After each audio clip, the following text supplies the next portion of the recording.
Hello Jharkhand, welcome to learners grace education. कैसा चल रहा है तैयारी? झारखंड सिजिल 2022 का मैं पेपर 2 को आज डिस्कस कर रहा हूं। एज प्रोमिस्ड आपका इंग्लिश लैंग्वेज का पेपर यहां पे मैं डिस्कस कर रहा हूं।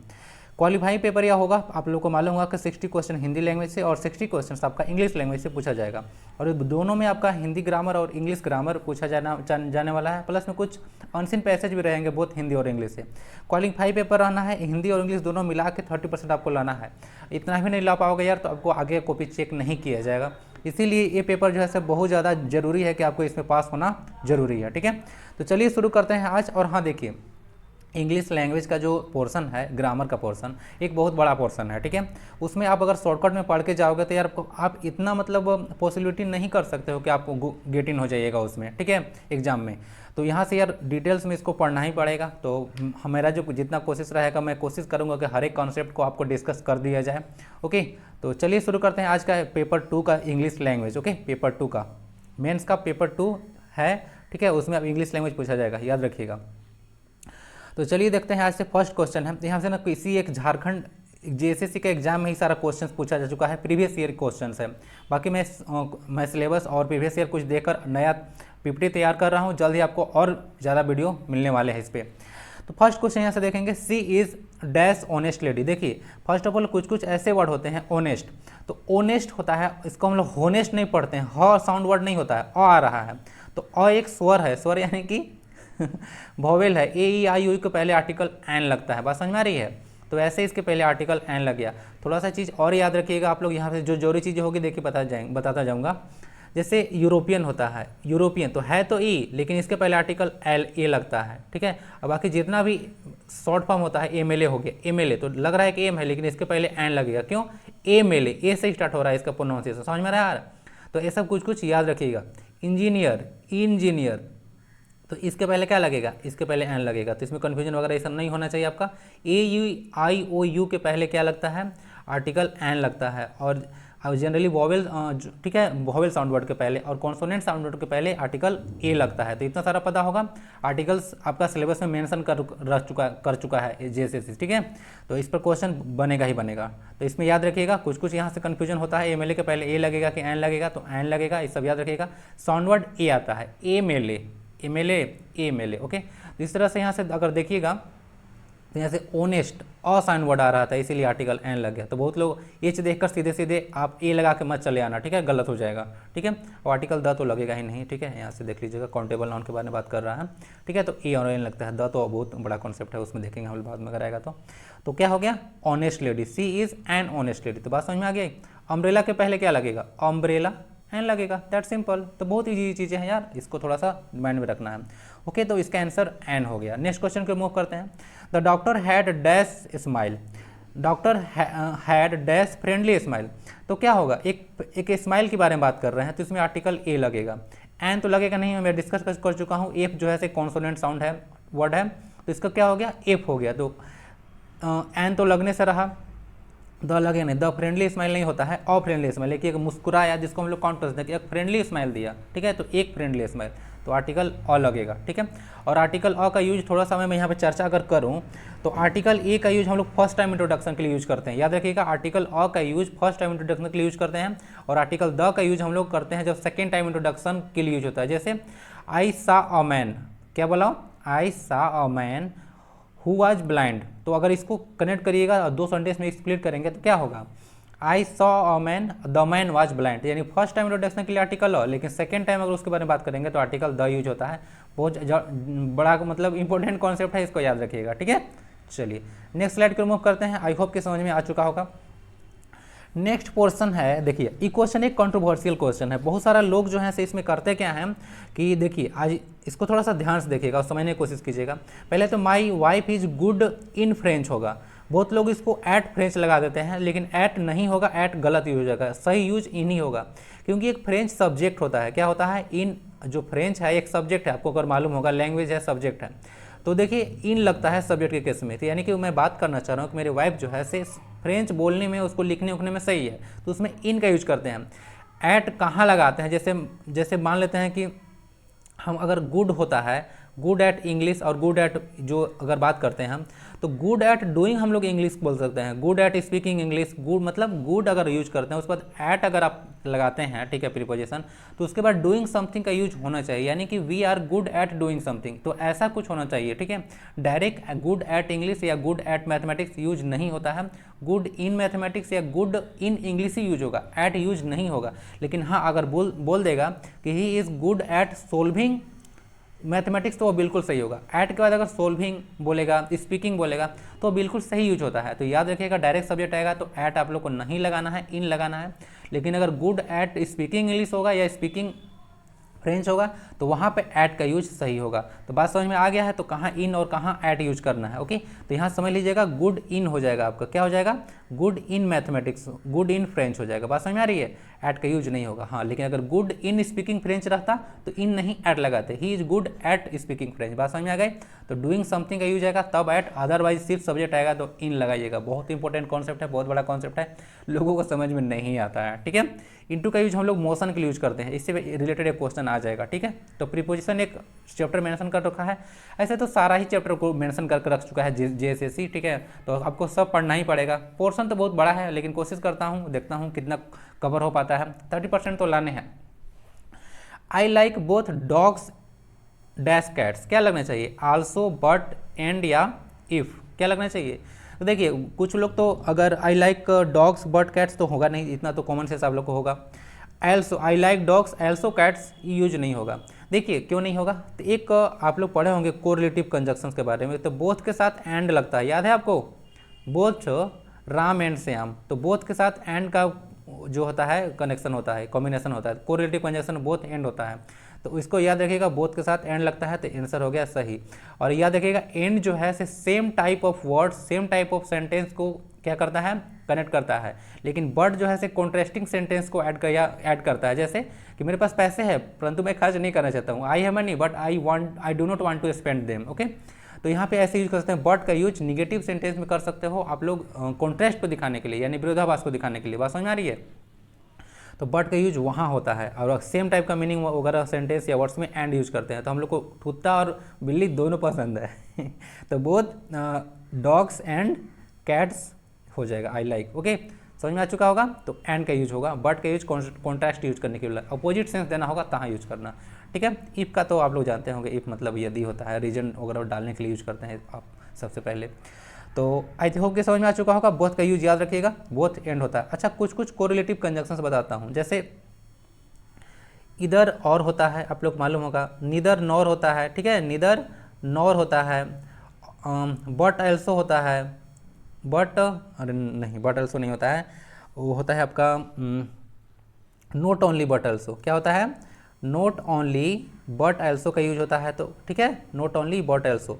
आल्दो के साथ एट लगता है, तो ये सब कुछ कुछ याद रखिएगा। आल्दो एट, ठीक है, राइटिंग पैड नहीं है तो थोड़ा सा मैनेज कीजिएगा। आल्दो के साथ एट लगेगा, बात समझ में आ गई। और अभी एक बता ही दिया, ठीक है, बोथ के साथ एंड लगता है, ठीक है, तो याद रखिएगा। तो ये सब सारा चीज़ है, neither nor, no, not only but also, although at, ठीक है, और एक बोथ और एंड, बहुत इंपॉर्टेंट कॉन्सेप्ट है, इस पर क्वेश्चन बनेगा ही बनेगा, ठीक है। तो याद रखिएगा, कैसे भी क्वेश्चन पूछा जा सकता है। तो correct answer is and, I like both dogs and cats. The items are on sale, item क्या है, सेल पर है। The local store dash note online, देखिए इसको ध्यान दीजिएगा। इसमें अभी मैं कुछ देर पहले ही बात कर रहा था बट का यूज के लिए, तो बट का यूज मैं अभी तुरंत बताया कि कॉन्ट्रास्ट के लिए यूज होता है। कॉन्ट्रास्ट मतलब विरोधाभास, यानी अपोजिट सेंस में दिखाने के लिए। आइटम सेल पर है, इन द लोकल स्टोर, ध्यान देना, लोकल स्टोर पर ऑन द सेल है, परंतु नोट आ गया यानी कि निगेटिव सेंस देना है, तो यहाँ बट ही देगा, बट नोट ऑनलाइन, यानी कि ऑनलाइन नहीं है। बात समझ में आ रही है। Items are on sale in the local store, local store पे तो है आपका, बट ऑनलाइन नहीं है, तो बट का यूज करके उसको निगेटिव सेंस हम लोग डाल सकते हैं। इन का यूज सेम तरह का सेंटेंस यूज करने के लिए होता है। अभी मैं तुरंत बताया, दो मतलब रीजन देने के लिए, दो मतलब ऐसे दो या ऑल दो, दोनों का मतलब होता है हालांकि। और का सेंटेंस हम लोग कहाँ करते हैं, और का हम लोग यूज चॉइस के लिए करते हैं। किसके लिए, चॉइस के लिए। जैसे और का यूज कहाँ करिएगा आप, सिंपली और का बोल रहा हूँ, यहाँ पे अभी कोरिलेटिव कंजक्शन की बात नहीं कर रहा हूँ, आइदर और के बारे में, ठीक है। मैं बात कर रहा हूँ सिंपली और का यूज, और का यूज चॉइस के लिए करेंगे। जैसे आई लाइक टी और कॉफ़ी, यानी कि टी और कॉफ़ी दोनों में से कोई एक दे सकते हो, ठीक है। Would you like to take tea और कॉफ़ी बोलते हैं ना आप लोग, तो यानी कि इसको टी या कॉफ़ी दोनों में से कोई भी दे सकते हो, तो वो अपना चॉइस कर लेगा। तो चॉइस को दिखाने के लिए, यानी कि अल्टरनेटिव को दिखाने के लिए, ऑप्शन को दिखाने के लिए हम लोग और का यूज़ करते हैं। ओके, आज क्लियर होगा। आंसर इसका बट हो गया, क्योंकि हमको निगेटिव मीनिंग वाला वर्ड देना है, यानी कि नो ऑनलाइन नहीं है। ओके, तो बट देगा, बट मतलब परंतु, अगर मगर लेकिन आ गया तो समझो काम गड़बड़ा गया, ऐसा बोला जाता है ना। I am very happy my favourite singer dash to my on next October for a big concert. Concert में एक तरह का प्रोग्राम होता है, आप लोग जानते होंगे। तो देखिए यहाँ से मैं बहुत हैप्पी हूँ क्योंकि मैं मेरा फेवरेट सिंगर होता है, नेक्स्ट अक्टूबर क्या करने वाले हैं, कॉन्सर्ट करने के लिए, प्रोग्राम करने के लिए आ रहे हैं। तो अगर थोड़ा सा आपको आइडिया होता है, सेंटेंस फ्यूचर के बारे में बात कर रहा है ना। हैज़ कम तो प्रेजेंट के बारे में बात कर रहा है, डज नॉट कम एक तरह से प्रेजेंट के बारे में बात कर रहा है। बचा क्या, इज गोइंग टू। देखिए ध्यान दीजिएगा, अगर आप लोग थोड़ा सा फ्यूचर इंडेफिनिट टेंस के बारे में मालूम हो तो इज गोइंग टू का यूज भी हम लोग फ्यूचर टाइम को डिनोट करने के लिए कर सकते हैं, यानी कि नियर फ्यूचर में कोई अगर प्रोग्राम शेड्यूल है तो वहाँ पे हम लोग इज गोइंग टू का यूज करते हैं। याद आ रहा है कुछ, तो is going two is the correct answer. Has come नहीं होगा, गलत है, ठीक है। मैं बहुत छोटा था तब इसको कर रहा होगा तो इसमें गलती लगाया होगा, ठीक है। तो अब इसके बारे में थोड़ा सा जान लीजिएगा कि इज गोइंग टू क्या हो गया, इज गोइंग टू इसका करेक्ट आंसर हो गया। क्यों, क्योंकि यहाँ पे एक फ्यूचर प्रोग्राम के बारे में बात किया जा रहा है, कॉन्सर्ट होने वाला है अक्टूबर में, ठीक है। तो इज गोइंग टू का यूज होता है, ठीक है। ऐसे तो न्यूज़पेपर होगा आप लोग देखे होंगे ना कि प्राइम मिनिस्टर टू विजिट, ऐसे भी न्यूज़पेपर होगा यूज करता है, आजकल ट्रेंडिंग में चलता है सब, ठीक है। फैशन हो गया यूज करना न्यूज़पेपर का। तो is going to come is the correct answer, ठीक है। और टू के बाद हमेशा भी लगता है, देखिएगा ये सब क्वेश्चन फंसाएगा। टू के बाद आदमी को ना आप लोग को भी3 दे देगा, भी2 दे देगा, तो ऐसा नहीं करना। और याद रखना डू, डज और डिड किसी भी फॉर्म के साथ हमेशा भी1 आएगा, इसको याद रखना। बोल देता है ना कि I did not went to the market, ऐसा करके दे देता है क्वेश्चन। तो डिड, डू, डज या जितना भी होगा डू के किसी फॉर्म के साथ आपको क्या लगेगा, हमेशा भी1 लगता है, याद रखिएगा, ठीक है, भूलना नहीं है। ओके, इस पर क्वेश्चन आ चुका है और आएगा भी बार बार। ओके, तो चलिए आंसर आपका हो गया is going to come. Next question की ओर मूव करेंगे। Dash my hand on a piece of glass, do you have an banquet. Banquet क्या होता है, आप लोग फर्स्ट एड बॉक्स देखे होंगे जिसमें बहुत सारा आप लोग देखे होंगे कि थोड़ा सा कैंची होता है, मरहम पट्टी वगैरह होता है ना, समझ रहे हो ना। फर्स्ट एड बॉक्स उसी को बोलते हैं, उसी को बैंकेट के बारे में बात की जा रही है। तो बोल रहा है कि मेरा हाथ जो है से क्या हो गया है, कट गया है, क्या आपके पास बैंकेट है।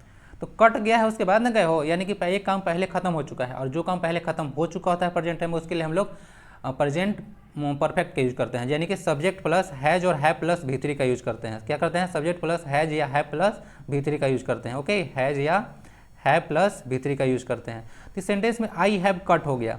अब ये तो पागलपन वाला बात हो गया, कट का हर एक फॉर्म कट कट कट ही होता है, कटेड तो होता ही नहीं है। तो इसमें क्या आप लोग कन्फ्यूज कर जाएगा, कट कट कट, ठीक है, याद रखिएगा। वैसे ही होता है पुट पुट पुट होता है, पुटेड पट नहीं होता है ये सब कुछ, ठीक है। तो ये सब याद रखना, कुछ कुछ ऐसे कन्फ्यूज कराता है, ठीक है। तो cut cut cut put put put होता है, तो ऐसा चेंज नहीं होता है इसका। तो याद रखिएगा आई हैव कट होगा क्योंकि हम हाथ काट चुके हैं ऑलरेडी और किसी से मांग रहे हैं कि क्या है तुम्हारे पास, दो सकते हो। तो मैं काट चुका हूं तो उसके लिए प्रेजेंट परफेक्ट टेंस यूज करूंगा। तो सब्जेक्ट प्लस हैज और हैव प्लस भी3 लगाएंगे तो आई के साथ हैव लगता है, आपको मालूम होगा, ठीक है। और कट एक भी3 है, ठीक है, सिंगुलर नहीं है। Cut cut cut v1 v2 v3 all form में सेम होता है। तो आई होप कि क्लियर होगा। आई वाई तो होगा नहीं, पास्ट की बात नहीं है यार, यहाँ पे हाथ काटते हैं और किसी से मांग रहे हैं, तो ये पास्ट का तो बात ही नहीं होगा, आवाज आ गया है तो ऐसे कट गया। ऑप्शन को एलिमिनेट करने की कोशिश किया जाए। आई कट इसलिए नहीं होगा क्योंकि मैं हाथ काटता हूँ, आई कट का मीनिंग क्या होगा, मैं हाथ काटता हूँ, क्या तुम्हारे पास बैंकेट है, तो फालतू टाइप का क्वेश्चन मतलब कॉन्सेप्ट हो जाएगा, एक सेंटेंस रिलेवेंट टाइप का लगेगा मीनिंग, ठीक है। तो मैंने काट लिया है कि आपके पास है, ये एक सही मीनिंग वाला सेंटेंस जाएगा, ठीक है। There are 120 applicants for every vacancy so it is not very easy to dash. अब देखिए यहाँ से एक फ्रेजल वर्ब से क्वेश्चन है, जैसे कि आप लोग देखेंगे फ्रेजल वर्ब्स क्या होता है, थोड़ा सा आइडिया बताता हूँ। फ्रेजल वर्ब्स के बारे में थोड़ा सा आइडिया होगा तो ये भर प्लस प्रीपोजिशन कॉम्बिनेशन होता है। क्या होता है, भर प्लस पोजिशन, जैसे कि लुक हो गया, ठीक है, और प्लस आफ्टर, लुक आफ्टर। तो लुक आफ्टर का मतलब होता है आगे देखो, बाद में देखो, पीछे देखो, क्या देखो तो लुक का मतलब होता है देखना, आफ्टर का मतलब क्या होता है बाद में, तो बाद में देखना नहीं होता है। लुक आफ्टर का मतलब होता है देखभाल करना, समझ में आ गया। यानी कि मीनिंग जो होता है भर प्लस प्रीपोजिशन बनने के बाद मीनिंग उसका एकदम से चेंज हो जाता है। क्या हो जाता है, एकदम से चेंज हो जाता है। तो इसी को बोलते हैं फ्रेजल वर्ब्स, ठीक है, भर प्लस प्रीपोजिशन। लेकिन ऐसा नहीं है, जो लुक और आफ्टर का अलग अलग मीनिंग देखोगे तो जो नया वर्ड बन के आएगा उसका मीनिंग थोड़ा सा डिफरेंट होता है। ओके, सेम नहीं होता है। तो यही होता है फ्रेजल वर्ब्स। तो यहीं से फ्रेजल वर्ब्स आया है आपका, देखिएगा डैश अगर थोड़ा सा ध्यान होगा, लास्ट में इन है तो क्या लगाइएगा, call in, get in, put in या गिव इन। तो करेक्ट आंसर देखिए क्या होगा, देखिए एप्लीकेंट्स बहुत सारे हैं और वैकेंसी के लिए, तो इसे बहुत ईजी नहीं है क्या करना, सक्सेसफुल होना या उस जॉब को प्राप्त करना। तो यहाँ पे गेट इन का यूज होगा। गेट इन मतलब होता है प्राप्त करना, प्रोक्योर करना, ठीक है, किसी उपलब्धि को हासिल करना। बात समझ में आ रहा है, किसी उपलब्धि को लेना, तो होता है गेट इन का यूज। गेट इन मतलब सक्सेसफुल होना उसमें, ठीक है, तो याद रखिएगा। ठीक है, कॉल इन मतलब तो बुलाना होता है, कॉल इन मतलब बुलाना होता है, तो याद रखिएगा, ये भी याद रख सकते हैं। लेकिन इसका आंसर यहाँ गेट इन है। गेट इन मतलब सक्सेसफुल होना, याद रखना, सक्सेसफुल होना, जॉब को पाना, ठीक है, गेट करना, यही होता है गेट इन। तो गेट इन इधर करेक्ट यहाँ पे फ्रेजल वर्ब्स यूज होगा। अब एप्लीकेंट्स में से किसी को चुनना है तो आपको वहाँ से गेट इन होना पड़ेगा, यानी कि उसको प्राप्त करना होगा, सक्सेसफुल होना पड़ेगा। तो चलिए नेक्स्ट क्वेश्चन को मूव करते हैं हम। It is an excellent scheme and we would love dash in on it. ध्यान दीजिए, इसमें भी क्या होता है, अभी यहाँ ये भी एक फ्रेजल वर्ब से ही क्वेश्चन है। अब आपको फ्रेजल वर्ब का मीनिंग पता होना चाहिए। डिग इन तो ऐसे ही कट गया, केव इन तो होता नहीं कुछ, बी इन तो होगा ही नहीं, बचा ब्रिंग इन। अब तो आंसर इसका इजी क्वेश्चन था, लेकिन ब्रिंग इन का मतलब मैं बता देता हूँ। जैसे ब्रिंग इन होता है, तो ब्रिंग इन का मतलब होता है किसी चीज़ को प्रस्तुत करना, कि जैसे किसी योजना है, कोई प्रोग्राम है, तो उसको इम्प्लीमेंट करने के लिए हम लोग ब्रिंग इन का यूज करते हैं, उसको हाईलाइट करने के लिए, ठीक है, यानी कि प्रकाश में लाना, ब्रिंग इन करना, ठीक है। एक और होता है ब्रिंग अप। ब्रिंग अप का मतलब होता है क्या करना, ब्रिंग अप मतलब होता है लालन पालन करना, यानी कि नोरिशमेंट करना, याद रखना इसका भी। और एक होता है ब्रिंग अबाउट। ब्रिंग आउट का मतलब होता है चेंज लाना, याद रखना, ब्रिंग अबाउट का मतलब होता है चेंज लाना। तो यहाँ से 3-4 मैं कवर कर चुका हूँ। ब्रिंग इन का मतलब होता है, अभी देखिए, प्रस्तुत करना, हाईलाइट करना। ब्रिंग अप मतलब होता है लालन पालन करना, और एक होता है ब्रिंग अबाउट, और ब्रिंग अबाउट का मतलब होता है क्या करना, चेंज लाना, ठीक है, मेक चेंज। तो ये सब याद रखिएगा। Correct answer is bring in, यानी कि हम किसी योजना को क्या कर सकते हैं, उसको प्रकाश में लाना है, स्कीम को। तो देखो थोड़ा सा अंडरस्टैंड भी करना है, ब्रिंग इन होगा। Okay, next, what is a synonym. Synonym आपको बताना है एब्डिकेट। एब्डिकेट का मतलब होता क्या है, एब्डिकेट सिनोनिम मतलब होता है सिमिलर वर्ड, ठीक है, इसको इतना पता होगा ना। एब्डिकेट का मतलब होता है त्यागना, छोड़ देना, लीव करना, ठीक है, तो उसका सिनोनिम होगा एबेंडन। एबेंडन का मतलब ही छोड़ देना होता है, ठीक है। ज्वाइन तो उसका एंटोनिम हो जाएगा, यानी कि किसी चीज़ को छोड़ना है तो उसको ज्वाइन करना, एंटोनिम हो गया। एडवांस मतलब प्रोग्रेस होता है ना, आप लोग जानते होंगे, एडवांस करना, ठीक है। चलिए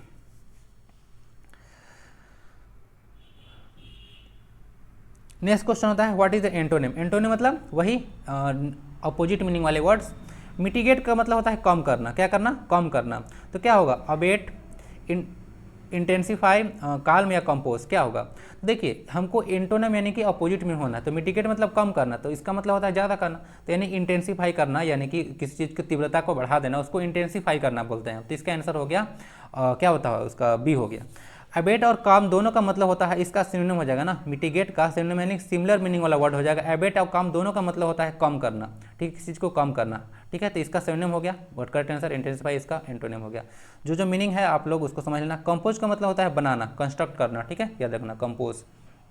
अब ऐसे कंपोज वहाँ हम लोग यूज़ करते हैं, जैसे कोई आर्टिकल्स वगैरह कोई बनाता है, कोई बुक वगैरह चाहे कुछ लिखता है, सॉन्ग वगैरह, तो वहाँ पे हम लोग कंपोज वर्ड ज़्यादा यूज़ करते हैं। और एक और चीज़, कंपोज के साथ प्रीपोजिशन ऑफ आता है ना, कंपोज ऑफ, ठीक है, याद रखना। लेकिन एक गलती एग्जाम में क्या होता है, बहुत सारा लोग ना देख रहा हूँ मैं बुक वगैरह में भी कंप्राइज के साथ भी ऑफ लगा दिया गया है कहीं पे। कंप्राइज के साथ ऑफ नहीं लगता है, ठीक है। कंप्राइज का मतलब ही होता है कंपोज ऑफ, ठीक है, कंप्राइज का मतलब ही होता है कंपोज ऑफ। तो अलग से जो है से ऑफ लगाना इसमें गलत माना जाता है। तो कंप्राइज जो है से क्या होता है, ऑफ नहीं लगता है। जैसे दिस बुक कंप्राइजेज 10 पेजेज, बात समझ में आ रही है। तो this book comprises of 10 pages, बहुत जगह मैं लिखा हुआ देखा हूँ, गलत यूज़ है यार, कंप्राइज के साथ ऑफ नहीं लगना चाहिए, क्योंकि कंप्राइज के साथ खुद एक कंपोज होता है। अब जैसे मैं एक और कॉन्सेप्ट के बारे में बात करता हूँ, जैसे कि मैं बात करता हूँ क्या करना, डिस्कस करना। तो हम बोलेंगे कि I am discussing about this matter. तो बहुत लोग ना देखिएगा डिस्कसिंग अबाउट का यूज करता है। अरे भाई डिस्कसिंग अबाउट नहीं लगेगा, डिस्कसिंग का मतलब ही होता है टू टॉक अबाउट। डिस्कस का मतलब होता है टू टॉक अबाउट, और फिर से एक और अबाउट लगा रहे हो तो गलत यूज हो गया ना। तो ऐसे ऐसे सुपरफ्लुअस यूज भी आप लोग से पूछा जा सकता है, याद रखना कुछ चीज़ें जो इंपॉर्टेंट हमको लगेगा मैं आपसे डिस्कस करता चलूँगा। तो डिस्कसिंग अबाउट नहीं लगता है, डिस्कसिंग हो जाएगा सिर्फ। डिस्कस का मतलब ही होता है टू टॉक अबाउट। तो इस तरह से कुछ ना गलत यूज भी आप लोग को देखने को मिल जाएगा, ठीक है। तो आंसर हो गया इंटेंसिफाई मिटिगेट का। जो बीच में आते जाएगा यार सुनते जाओ, काम ही आएगा कहीं ना कहीं, ठीक है। ये मत देखो कि नॉलेज कहाँ से आ रहा है, ठीक है, बस आ रहा है लेते जाओ।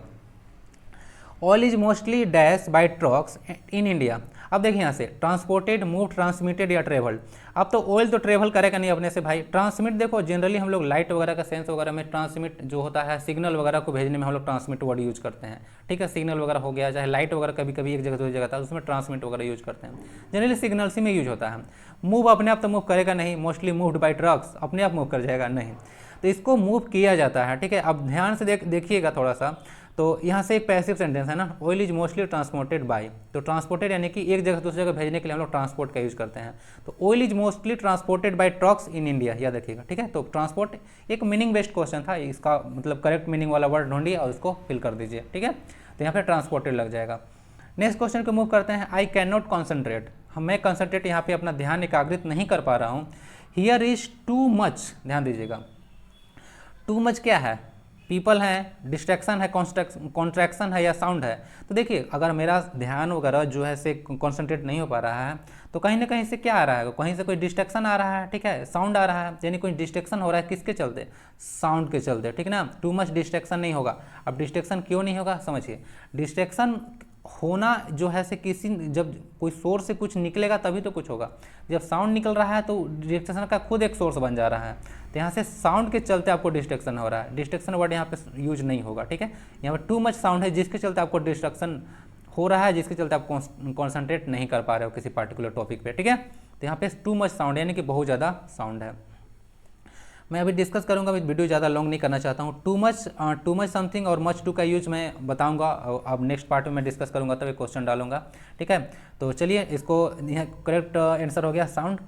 नेक्स्ट क्वेश्चन को मूव करते हैं। Jeans was not permitted in our schools. ऐसे तो लग रहा है जीन्स एक होता है तो सही है, लेकिन ये गलत है, जीन्स के साथ वाज नहीं वेयर लगेगा। अब क्या होता है समझिए, थोड़ा सा देखिए, कुछ कुछ पेयर नाउंस होता है। पेयर नाउंस मतलब कुछ ऐसे नाउंस जो हमेशा पेयर्स में आते हैं। पहला तो जीन्स ही है, बात समझ आ गया।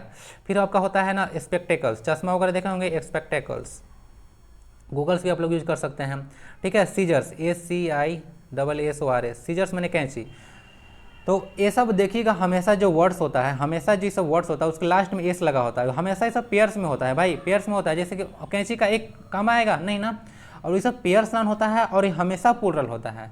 जीन्स हो गया, स्पेक्टेकल्स हो गया, सीजर्स हो गया, बाइनोकुलर्स हो गया, ठीक है। तो ये सारा वर्ड्स जो होता है बार बार पूछा भी जाता है, ठीक है, ये सब पेयर नाउन्स है और हमेशा प्लूरल होता है, तो इसके साथ हमेशा प्लूरल वर्ब का यूज किया जाता है। दैट इज हवा, यहाँ पे जीन्स जो था उसके साथ क्या लग गया, वेयर। जीन्स एस लगने के चलते यहाँ से प्लूरल नहीं हुआ, ठीक है। जीन कोई वर्ड ही नहीं होता है ऐसा, ठीक है, जीन कोई वर्ड ऐसा होता ही नहीं है, जीन। तो क्या होता है, इसके साथ पेयर नाउन्स है जिसके चलते इसको वेयर लगेगा। बात समझ में आ गई। चलिए जैसे कुछ कुछ वर्ड याद रखिएगा। कैटल है, हमेशा प्लूरल होता है, इस पर क्वेश्चन बार बार आता है ना। कैटल, कैटल मतलब मवेशिया। और डियर, हिरन है, उसका भी डियर्स नहीं होता है, हमेशा प्लूरल होता है सब, ठीक है। तो याद रखिएगा कैटल एक प्लूरल वर्ड है, इसके साथ प्लूरल नाउन वर्ब आएगा, याद रखिएगा, क्वेश्चन आता है इस पर। When it was morning they decided to put at an inn, ध्यान दीजिएगा इसमें गलती क्या है। तो देखिए put out in, put of at या पुट एट होगा या क्या होगा, पुट ऑफ एट। तो इसका आंसर हो गया पुट ऑफ एट। अब पुट ऑफ एट क्यों हुआ, ध्यान दीजिएगा। पुटअप का मतलब क्या होता है, जैसे कि मैं बात करूं तो पुटअप का मतलब होता है किसी जगह पे थोड़ी देर के लिए रुकना, ठीक है। To stay at a particular place for a short while, ठीक है।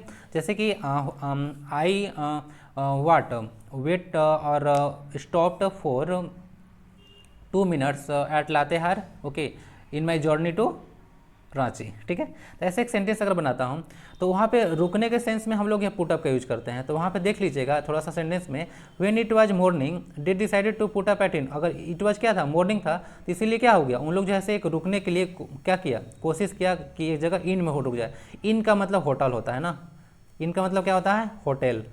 जैसा ये देखिएगा इसको, जैसे हम लोग के एरिया में एक एलेक्सिन है LXINN, इन मतलब होटल। तो पुटअप एट का यूज होगा, पुट ऐप लग गया यानी कि रुकना, और एट लगना चाहिए क्योंकि एक पार्टिकुलर प्लेस है इन होटल, अब एक जगह पे आप शॉर्ट टाइम के लिए रुकते हो तो वहाँ पे एट का ही यूज करते हैं, समझ में आ रही है। अगर कहीं पे आप जा रहे हो जर्नी पर, तो कोई प्लेस पे तो जा रहे हो तो वहाँ पे तो इन करोगे, I am going to Delhi होता है, लेकिन अगर कोई जगह पे यूज होता है तो वहाँ पे इन लगता है। बट कोई पार्टिकुलर प्लेस पे थोड़ी देर के लिए आप विश्राम करते हो तो वहाँ पे प्रीपोजिशन एट का यूज करता है। जैसे आई स्टेड एट और टी शॉप, ठीक है, during my journey to New Delhi. Okay, तो एट अ टी शॉप, तो इस तरह से एट किस लग गया और होटल है तो उसके पहले एन लग गया, तो इतना तो समझ होगा ही। ठीक है, तो पुट अप एट लगना चाहिए। आई होप कि समझ में आ गया होगा थोड़ा। नेक्स्ट क्वेश्चन को मूव करेंगे। This matter has been hanging fire. देखिए अभी आपका ईडियम्स एंड फ्रेजेज है, ईडियम्स एंड फ्रेजेज। देखिए मैं ज़्यादा ना इसमें लिखने की कोशिश नहीं किया हूँ, ठीक है। मैं चाहता इसको पीपीटी बना सकता, लेकिन क्या फ़ायदा यार दिखाने से, ठीक है। अब हमको ही समझाना और आपको समझने से मतलब है, तो अगर समझ में जितना से आ जाता है सही है, प्रॉब्लम होती है तो आप कॉन्ट उसमें चिपकाओ अपना मैटर को। तो देखिए हैंगिंग फायर एक ईडियम्स और फ्रेज से क्वेश्चन है, मैं यहीं पे डिस्कस कर दे रहा हूँ कि ईडियम्स और फ्रेज है अलग अलग पार्ट को। तो यहाँ से हैंगिंग फायर का मतलब होता है, पहले समझ लो, this matter has been hanging fire for last many months and must therefore be decided one way और अदर। तो यानी कि बहुत दिन से क्या है भाई, ये मैटर जो है से क्या है, हैंगिंग फायर हो रहा है। हैंगिंग फायर मतलब लटकता हुआ, बीरबल की खिचड़ी टाइप से कुछ। अब इसको क्या करना है, वन वे और other way, therefore be decided one way और अदर, यानी कि इसका कोई तरीका निकालो, एक या कोई तरीका है तो निकालो जल्दी, इसको जल्दी से हमको इम्प्लीमेंट करना है, रोल आउट करना है। यानी कि गोइंग ऑन स्लोली होता है इसका मतलब। हैंगिंग फायर का मतलब कोई भी चीज़ बहुत अगर धीमा चल रहा है कछुआ के चाल से, ठीक है, तो उसको हम लोग बोलते हैं हैंगिंग फायर। तो गोइंग ऑन स्लोली समझ में आ गया। चलिए, तो इडियम से फ्रेज हो गया hanging fire. He passed himself off as a noble man, यानी कि पास्ड हिमसेल्फ ऑफ, यानी कि देखिए अपने आप को पास कर देना, ठीक है, क्या कर देना, पास कर देना, ऑफ कर देना, पास ऑफ हिमसेल्फ जो है से पास्ट हिमसेल्फ ऑफ ऐसे यूज करने का तरीका है। पास्ट समवन ऑफ का मतलब होता है बहानाबाजी करना, क्या करना, बहानाबाजी करना, ठीक है, क्या कर देना, बहानाबाजी करना। तो उसका होता है प्रिटेंडेड टू बी, यानी कि पास्ट हिमसेल्फ, या देखिएगा ना अगर सेंटेंस अलग तरह से यूज करेगा तो वहाँ पे her self your self use करेगा, क्योंकि इस सब्जेक्ट पर डिपेंड करता है कि हिमसेल्फ आएगा कि क्या आएगा, ठीक है, रिफ्लेक्सिव प्रोनाउन। तो यहाँ से प्रिटेंडेड टू बी होना चाहिए, यानी कि बहानेबाजी करना। पास ऑफ मतलब होता है बहानेबाजी मारना, ठीक है। नेक्स्ट क्वेश्चन आता है एट वन फिंगर टिप्स। वो एट वन फिंगर टिप्स, इसका मतलब क्या होता है, एट वन फिंगर टिप्स का मतलब होता है कि जैसे कि बोलते हैं ना कि कोई भी चीज़ को फिंगर टिप्स से रखो, जैसे कि हिस्ट्री का डेट है आपको तो फिंगर टिप्स से होना चाहिए, ठीक है, कि कब क्या हुआ, ठीक है, जलियांवाला हत्याकांड कब हुआ, रॉलेट एक्ट कब आया, साइमन कमीशन कब आया, ठीक है, आपका जो ऐसे क्यूटिनिया मूवमेंट कब हुआ, तो सब क्या होना चाहिए, फिंगर टिप्स होना चाहिए, यानी कि कंप्लीट नॉलेज होना चाहिए, यानी कि फट से बोले फटाक से निकल जाना चाहिए, ठीक है। तो उसको बोलते हैं at a one finger tip, यानी कि फिंगर टिप है, बोलते ही काउंट करके बता दिया, यानी कि कंप्लीट नॉलेज हो गया उसको, ठीक है, complete knowledge of something. Bring to book, book का मतलब होता है किसी आदमी को या चीज़ को क्या करोगे, आदमी या किसी चीज़ को पनिश करना, यानी कि ब्रिंग टू बुक, ठीक है, पनिश करना। याद रखना ब्रिंग टू बुक अगर दिया रहेगा तो एक ना आपको पब्लिश भी दे के कन्फ्यूज कर देगा, पी होना चाहिए ना, पब्लिश ऑप्शन दे के कन्फ्यूज करेगा, बट कन्फ्यूज आपको होना नहीं है, ठीक है, आपको पनिश ही लगाना, यानी कि किसी को दंड देना, ठीक है। चलिए, तो यही सारा कुछ इंग्लिश का क्वेश्चन था, यही जीएसएससी के एक प्रीवियस ईयर एग्जाम में पूछा गया था। तो क्वेश्चन कैसा लगा आप लोग अपना फीडबैक जरूर दीजिएगा, बाकी चैनल को सब्सक्राइब कर लीजिए और कमेंट करके बता सकते हैं, शेयर कीजिएगा और वीडियो को लाइक कर दीजिएगा, थोड़ा बहुत मोटिवेशन मिल जाएगा। थैंक यू वेरी मच, मिलते हैं नेक्स्ट वीडियो में। अलग अलग तरह के आप लोग को जीएसएससी से रिलेटेड जो मटेरियल्स होगा यहाँ पे प्रोवाइड मैं करा दूंगा। तो थैंक यू वेरी मच, बाकी स्वस्थ रहें, मस्त रहें, पढ़ाई लिखाई में व्यस्त रहें। मिलते हैं नेक्स्ट वीडियो में, तब तक के लिए वंदे भारतम।